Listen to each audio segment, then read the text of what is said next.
ప్రతి మనిషి మరి పుట్టినటువంటి వారు గిట్టక తప్పదు. కానీ కొంతమంది మాత్రమే చరిత్రలో వారి పేర్లు లిఖించే విధంగా ప్రజల హృదయాల్లో చిరస్థాయిగా నిలిచిపోయేటువంటి నాయకులు మాత్రం కొంతమందే ఉంటారు. అందులో రాజశేఖర్ గారు ముఖ్యులని చెప్పి సందర్భంగా మీ అందరికీ కూడా తెలియజేస్తున్నాం.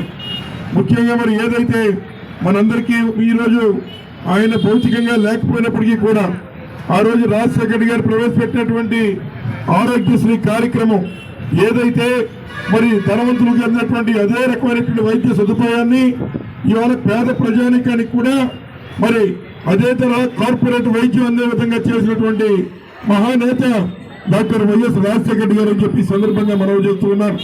అలాగే పేద ఇంట్లో పుట్టినటువంటి పిల్లలు వారిలో ఎంత ప్రతిభ ఉన్నా కూడా వారు చదువుకోలేని పరిస్థితుల్లో మళ్ళీ వారు కూడా కూలి పనికి వెళ్ళేటువంటి పరిస్థితులు ఉంటే దాన్ని తిరగరాస్తూ ఈ రాష్ట్రంలో ఫీజు రీఎంబర్స్మెంట్ కల్పించి తద్వారా పేద ప్రజానీకానికి ఎవరైతే పేద ప్రజానీకంలో ఉన్నటువంటి పిల్లలకి ఫీజు రీఎంబర్స్మెంట్ ప్రవేశపెట్టి వారిని డాక్టర్లుగా ఇంజనీర్లుగా తీర్చిదిద్దే కార్యక్రమం మరి రాజశేఖర్ గారు చేశారని చెప్పి సందర్భంగా మనవి చేస్తూ ఉన్నారు.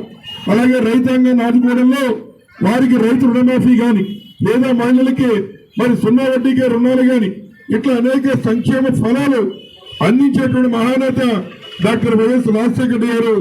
ఆయన ప్రతి ఒక్కరి గుండెల్లో చిరస్థాయిగా నిలిచిపోతారని ఈ సందర్భంగా మనం చేస్తూ